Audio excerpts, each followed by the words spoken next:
Mari kita bercakap pasal Azadeh Masizadeh, seorang gadis dari Siraj, sebuah kota tua di barat daya Iran.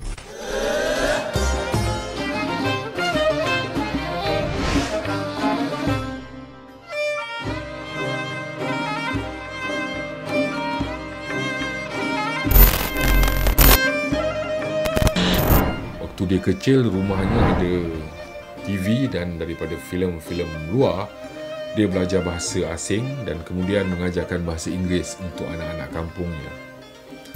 Suatu hari, seorang muridnya merungut. Dia dikatakan garang dan mengajar macam seorang pengarah filem. Tahulah, Masizadeh dia mungkin lebih cocok menjadi seorang sutradara ketimbang cikgu. Masizadeh pun pergi ke Tehran. Dia ikut bengkel filem di Karmaneh Institute of Arts and Culture.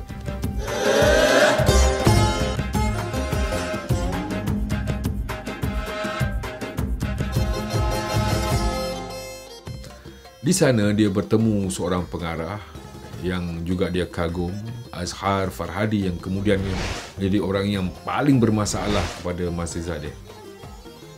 Mungkin juga musuh nombor satu dalam hidupnya.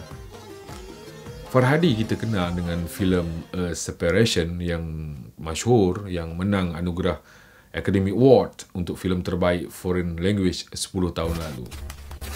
From Iran, A Separation, directed by Asghar Farhadi. And the Oscar goes to A Separation, Iran, Asghar Farhadi. Filem itu menurut beberapa orang yang pernah dekat dengan Farhadi diciplak daripada idea orang lain, dan Farhadi tidak pernah menuliskan kredit buat mereka. Antaranya adalah penulis berbakat dan anak-anak murid Farhadi sendiri, termasuklah Masizadeh.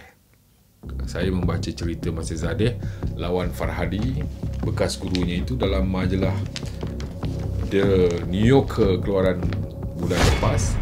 Ditulis dengan terperinci dan baik sekali oleh seorang penulis perempuan, Rachel Avif.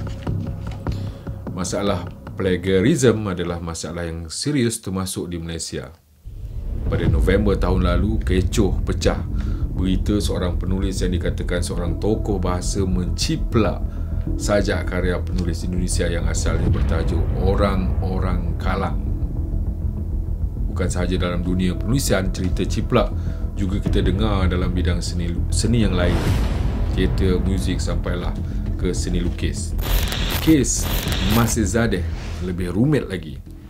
Gurunya Farhadi dilaporkan sebelum merompak idea, dia meminta muridnya juga dilakukan kepada beberapa orang lain untuk menulis dan menandatangan pengakuan bahawa itu bukan idea asal mereka.